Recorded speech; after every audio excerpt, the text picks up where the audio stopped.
بالله من الشيطان الرجيم. بسم الله الرحمن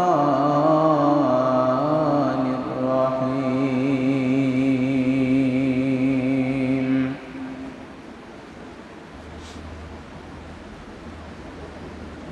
رب هب لي من الصالحين فبشرناه بغلام حليم. فلما بلغ معه السعي قال يا بني إني أرى في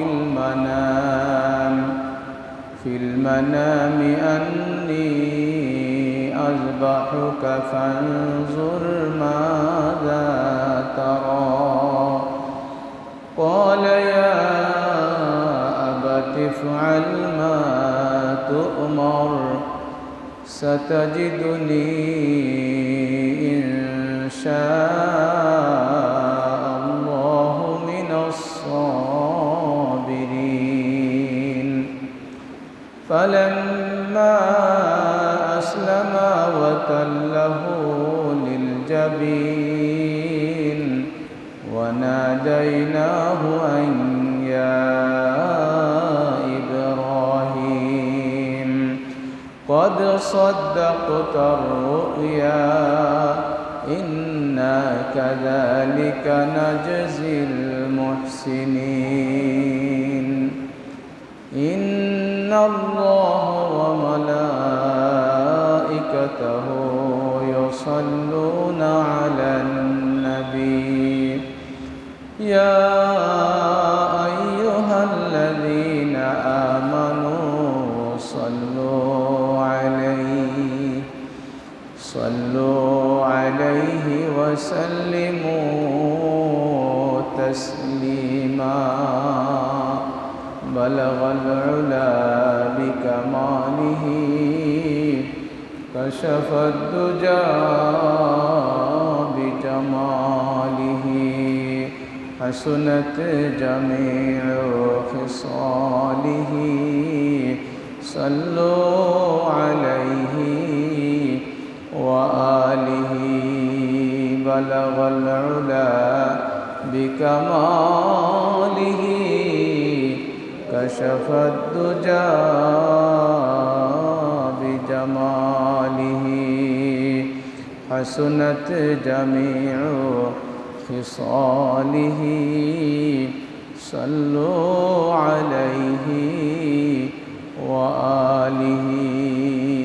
اللهم صل على سيدنا مولانا محمد وعلى آل سيدنا مولانا محمد. اللهم صل على سيدنا مولانا محمد وعلى آل سيدنا مولانا।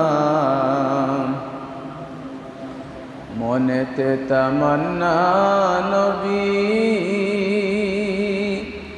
দেখব তোমায় স্বপনে। প্রেমের পরশ পাইলে আমি ধন্য হব জীবনে। আল্লাহুম্মা সাল্লি আলা সাইয়্যিদিনা মাওলানা মুহাম্মদ ওয়ালা আলি সাইয়্যিদিনা মাওলানা। ডাক দিলে গো চলে যেতাম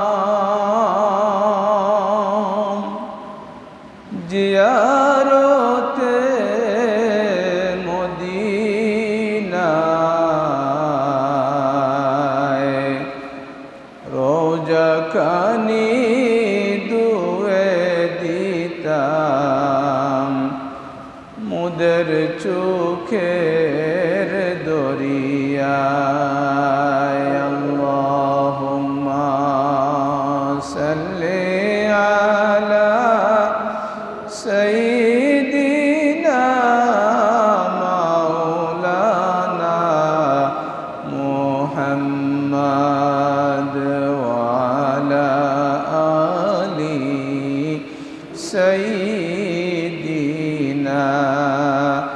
মাওলানা মুহাম্মদ সুবহানাল্লাহ আলহামদুলিল্লাহ লা ইলাহা ইল্লাল্লাহ সুবহানাল্লাহ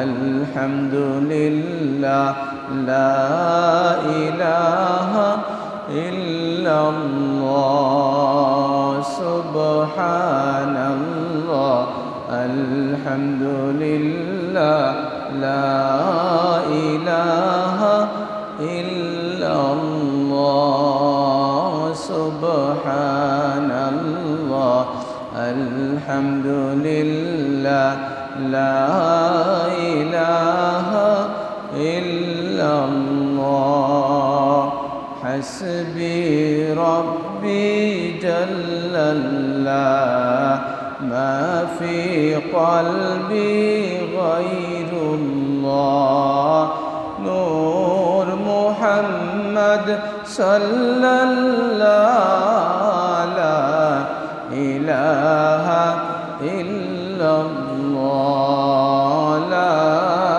ইলাহা ইল্লাল্লাহ লা ইলাহা ইল্লাল্লাহ লা ইলাহা ইল্লাল্লাহ মুহাম্মাদুর রাসূলুল্লাহ সাল্লাল্লাহু আলাইহি ওয়াসাল্লাম। আলহামদুলিল্লাহ, মুহতারাম হাজিরিন,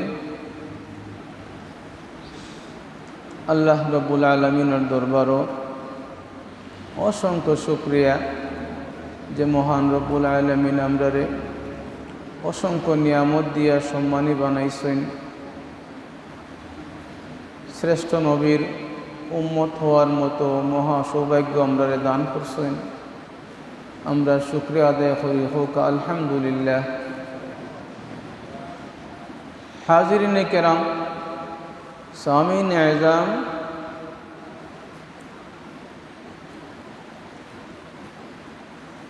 কুরবানি একটা অন্যতম ইবাদত। যারা মালে নেশাব আছে তার লাগে কুরবানি করা ওয়াজিব।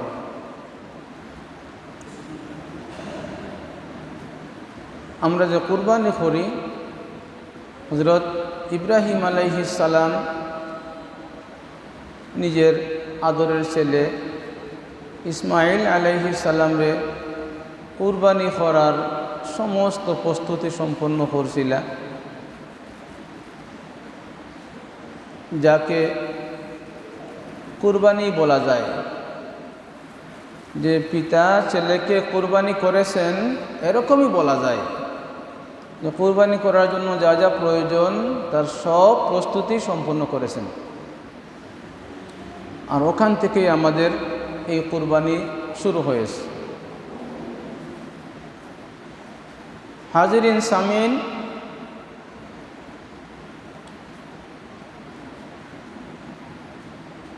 যখন পিতা বললেন পুত্রকে ডেকে, ইয়া বুনাইয়া ইন্নী আরা ফিল মানাম, আমার আদরের ছেলে, নিশ্চয় আমি স্বপ্নে দেখেছি, আন্নী আযবাহুকা, তোমাকে জবাহ করছি, ফানজুর মাযা তারা, আমি তোমার মনোভাব, আমি তোমার বক্তব্য, আমি তোমার অবস্থা, আমি তোমার মতামত জানতে চাই। মুফাসসিরিনে কেরাম লিখেছেন যে এর অর্থ এই নয় যে ছেলে যদি সম্মতি না দিতেন তাহলে তিনি জবাই করতেন না। এখানে সারাংশ হচ্ছে এই যে তিনি অবশ্যই ছেলেকে জবাই করবেন। এর আগে ছেলের অবস্থাটা কি, আল্লাহর কাছ থেকে চেয়ে দোয়া করে একটা ছেলে আনলেন।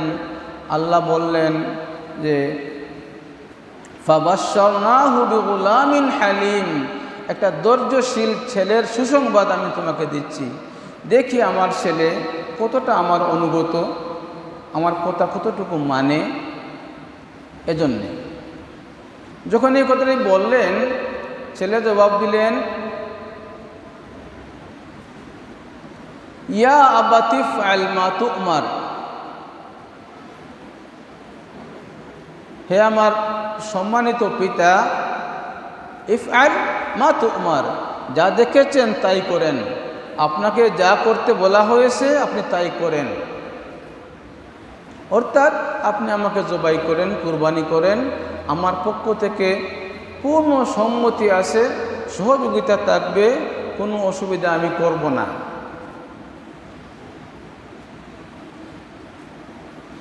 সাতাজিদুনি ইনশাআল্লাহু মিনাস সাবিরিন, ইনশাআল্লাহ আপনি দেখবেন যে আমি ধৈর্যশীল, আমি সবর করে পড়ে রয়েছি। পিতা আমার, আপনি যা আদিষ্ট হয়েছেন, আপনাকে যা করতে বলা হয়েছে আপনি করুন। ফালাম্মা আসলামা ওয়া তাল্লাহু লিল জাবিন, ছেলেকে জবাই করার জন্য যা যা প্রয়োজন সব করেছেন, সব প্রস্তুতি সম্পন্ন করেছেন।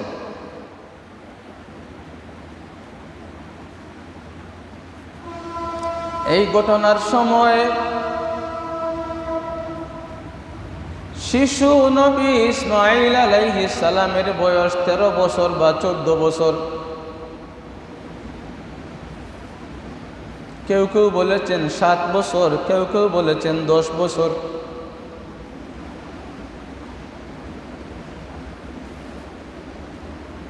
জবাই করার পূর্বক্ষণে পিতা পুত্রের মধ্যে আলাপ আলোচনা হচ্ছে। ছেলে বললেন, বাবা, আপনি সেই ছোট্টবেলা আমাকে আমার মা সহ মরুভূমিতে একাকী রেখে গিয়েছিলেন। আমার মা বড় কষ্ট করে আমাকে লালন পালন করেছেন। আপনি যখন আমাকে জবাই করবেন, বাড়িতে গিয়ে আমার পক্ষ থেকে আমার মায়ের কাছে আমার সালাম পৌঁছিয়ে দিবে। পিতা আমার, আপনি আমাকে শক্ত করে বাঁধবেন, যেন জবাই করার সময় আমি নড়াচড়া করতে না পারি, আমার হাত পা যেন ছুটাছুটি না করে। যদি এমন হয়, আল্লাহর কাছে হয়তো এটা এরকম হবে যে আমার সম্মতি ছিল না, আপনি আমাকে জোর করে জবাই করেছেন, এজন্য আমার হাত পা শক্ত করে বাঁধবেন। আরেকটা রওয়ায়াতের মধ্যে রয়েছে, বলেছেন পিতা, না না, বাঁধবেন না। যদি বাঁধেন হয়তো এরকম আল্লাহ মনে করবেন যে আমার সম্মতি ছিল না, আপনি আমাকে হাত পা বেঁধে জোর করে জবাই করেছেন।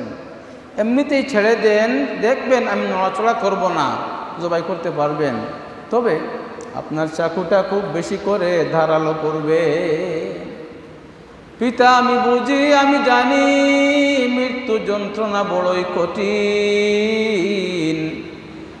আপনার চাকুটা খুব বেশি করে ধার দিবেন, যাতে তাড়াতাড়ি আমার গলা কেটে যায়, যাতে তাড়াতাড়ি আমার কুরবানি হয়ে যায়, যাতে সহজভাবে আমার রূহটা দেহ থেকে বের হয়ে যায়।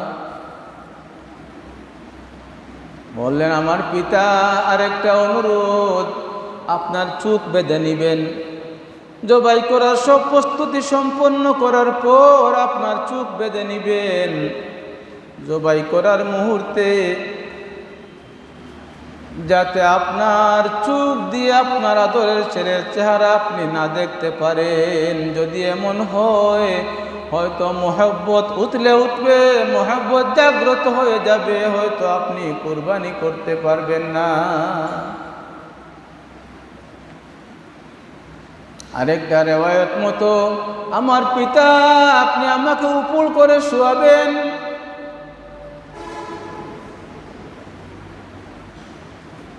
আমার গলার পিছন দিক থেকে ঘাড়ের দিকে আমাকে জবাই করবেন, যাতে জবাই করার সময় আমার চেহারা আপনি দেখতে না পারেন। পিতা পুত্র আল্লাহ রাব্বুল আলামিনকে খুশি করার জন্যে, রাজি করার জন্যে কি সুন্দর পরামর্শ করতেছেন।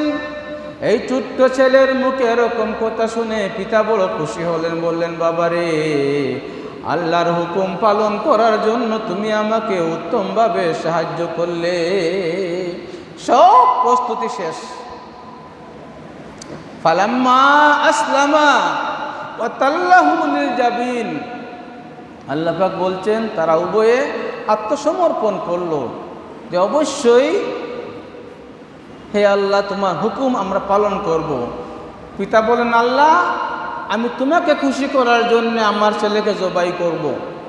ছেলে বলল, আল্লাহ, যেহেতু তুমি চাইছো আমার জবাই হোক, এজন্য আমি খুশি, আমি রাজি, আমার পক্ষ থেকে কোনো অসুবিধা নাই। চাকু হাতে নিছেন, গলায় চাকু ছালাবেন, এমত অবস্থায় রব্বুল আলামিন ডাক দিয়ে বলেন, জিবরাইল তুমি কই? তাড়াতাড়ি যাও, শিশু ইসমাইলকে ইব্রাহিমের চাকুর নিচ থেকে বাঁচাও। এই সময়ে ইব্রাহিম আলাইহিস সালামের বয়স 99 বছর। ইসমাইল ছাড়া উনার আর কোনো সন্তানাদি নাই। 99 বছরের কোনো মানুষ যদি আমরা দেখি যে বেঁচে আছে, সে একটা মুরগির বাচ্চাও জবাই করতে পারে না, তার হাত কাঁপে। শুধু আল্লাহকে রাজি খুশি করার জন্যে 99 বছর বয়সের বৃদ্ধ নবী ইব্রাহিম আলাইহিস সালাম হাতে চাকু নিয়েছেন নিজের ছেলের গলায় চালাবেন বলে। আল্লাহর জন্য কত বড় মহব্বত ছিল যে আমার আল্লাহ বলেছেন আমাকে করতেই তো হবে।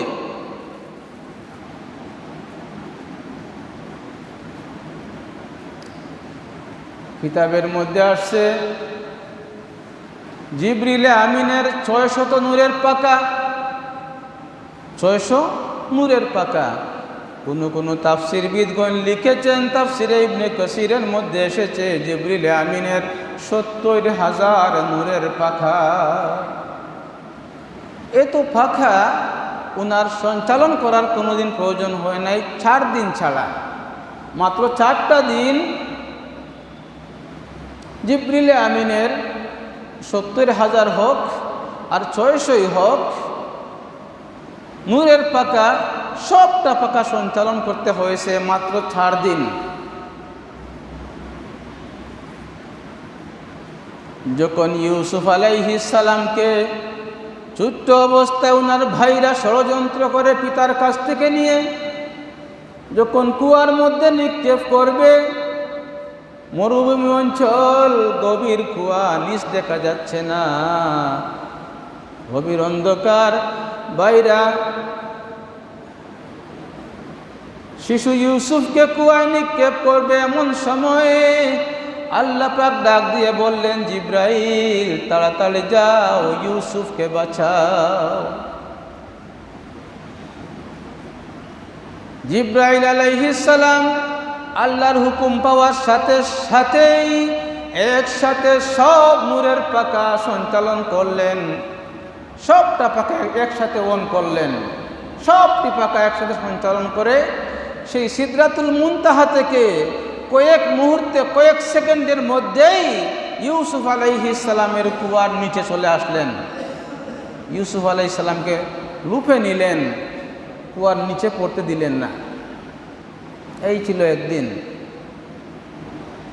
আরেকদিন হলো ইব্রাহিম আলাইহিস সালামকে যখন নমরুদ তার সেনাবাহিনীকে নিয়ে হাত পা বেঁধে বিরাট বড় অগ্নিকুণ্ডের মধ্যে নিক্ষেপ করবে, এই নিক্ষেপ যখন করেই ফেলবে তখন আল্লাহ পাক বললেন, জিব্রাইল তাড়াতাড়ি যাও, আমার ইব্রাহিমকে আগুনের হাত থেকে বাঁচাও। একসাথে সব নূরের পাখা সঞ্চালন করে অল্প সময়ের মধ্যেই চলে আসলেন সেই অগ্নিকুণ্ডে। ইব্রাহিম আলাইহিস সালামকে বাঁচালেন। আরেকদিন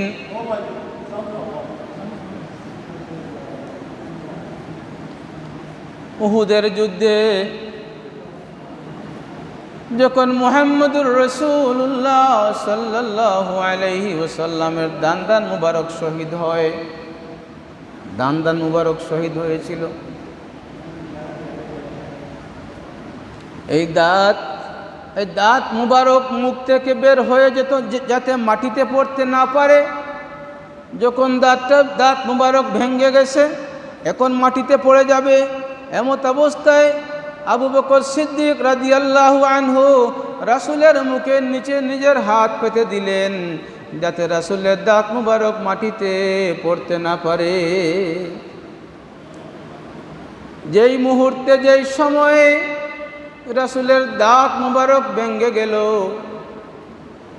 আল্লাহ পাক বললেন, জিব্রাইল তাড়াতাড়ি যাও, আমার হাবিবের মুবারক দাঁত যেন মাটিতে পড়তে না পারে।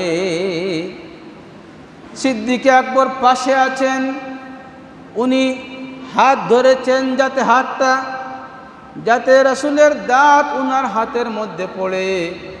কিন্তু তার আগেও সেই সিদরাতুল মুনতাহা থেকে আল্লাহ পাকের আদেশ পেয়ে জিবরিল আমিন রাসূলের সামনে চলে এসেছেন, একসাথে সমস্ত নূরের পাখা সঞ্চালন করে বলেন সুবহানাল্লাহ।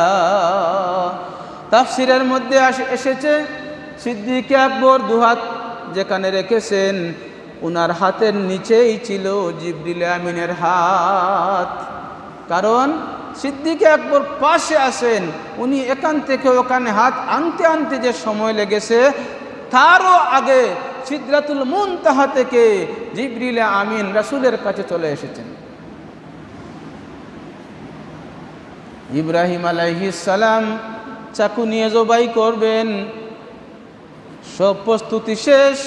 আল্লাহ পাক বললেন, জিব্রাইল তাড়াতাড়ি যাও, ইব্রাহিমের চাকুর নিচ থেকে শিশু নবী ইসমাইলকে বাঁচাও। খুব তাড়াতাড়ি করে নূরের সব পাখা একসাথে সঞ্চালন করে জিবরিল আমিন চলে এসেছেন মিনা ময়দানে। ইব্রাহিম তো জানেন ছেলেকে জবাই করেছেন, চুপ তো বাদা। এই অল্প সময়ের মধ্যে জান্নাত থেকে একটা সুদর্শন মোটা উট নিয়ে এসেছেন।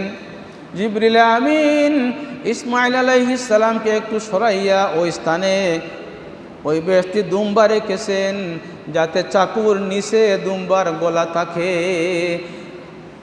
ইব্রাহিম আলাইহিস সালাম নিজের ছেলেকে তো জবাই করেই ফেললেন, তারপর চোখ খুলে দেখেন নিজের ছেলে একটু দূরে বসে আছে, আর জবাই হয়ে গেছে একটি সুদর্শন সুন্দর দুম্বা। কি আশ্চর্য! আল্লাহ পাক ডাক দিয়ে বলেন, وَنَادَيْنَاهُ أَنْ يَا إِبْرَاهِيمُ قَدْ صَدَّقْتَ الرُّؤْيَا।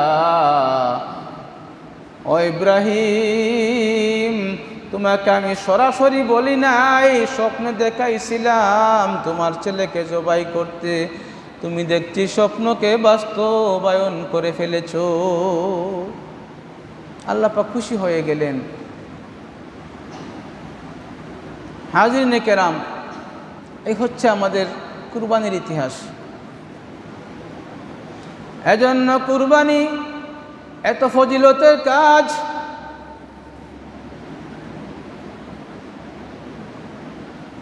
আল্লাহর নবী বলেছেন, কুরবানির দিন, ঈদুল আজহার দিন কুরবানির চেয়ে আরো ভালো কোনো কাজ, আরো বেশি সওয়াবের কোনো কাজ নাই। কুরবানির দিন সবচেয়ে বেশি নেকির কাজ হচ্ছে কুরবানি করা। এই কুরবানিতে এত ফজিলত যে আপনি যে পশুটা কুরবানি দিবেন, কুরবানি দিয়েছেন, ওই পশু কুরবানির সময় যে অবস্থায় আছে, তার শিং যেরকম আছে, তার পশম যেরকম আছে, তার কান, তার চোখ, তার শরীর যেরকম রয়েছে, তার পা পায়ের খুর যেরকম আছে, ঠিক ওইভাবেই সে হাসরের ময়দানে আল্লাহর দরবারে আপনার পক্ষে সাক্ষী দেওয়ার জন্য হাজির হবে। বলেন সুবহানাল্লাহ। যেরকম আছে ওরকম সে হাজির হবে। কুরবানির মধ্যে এত ফজিলত, আপনি যে পশুটি কুরবানি দিবেন, ওই পশুটির রক্তের প্রথম ফুটা মাটিতে পড়ার আগে আপনার অতীত জীবনের সমস্ত গুনাহ মাফ হয়ে যাবে। কুরবানির পশুর গায়ে যতটা লোম রয়েছে, প্রত্যেকটা লোমের বিনিময়ে একটি করে নেকি আপনার আমলনামায় দেওয়া হবে। এত ফজিলত কুরবানিতে। মুহতারাম মুআজ্জাজ হাজিরিন, এজন্য কুরবানি এরকম হওয়া উচিত যেরকম আল্লাহর ভয় ছিল ইব্রাহিম আলাইহিস সালামের মনে, আমার আল্লাহর নির্দেশ, তাই আমি আমার ছেলেকে কুরবানি করব।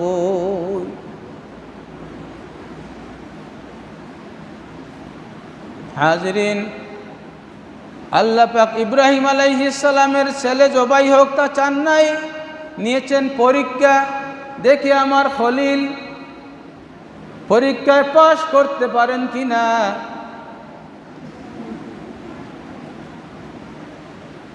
হাজিরিন কেরাম, সামিন আযাম, এজন্য কুরবানির দিন,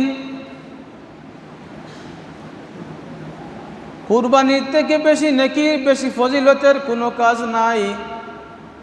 আল্লাহর নবী বলেছেন, যার সামর্থ্য আছে সে যদি কুরবানি না করে, তার প্রতি রাসূল এত বেশি অসন্তুষ্ট হয়েছেন, বলেছেন, যার সামর্থ্য আছে অথচ কুরবানি করলো না, সে যেন ঈদের নামাজ পড়ার জন্য আমার ঈদগাহে না আসে। সামর্থ্য আছে অবশ্যই কুরবানি করতে হবে।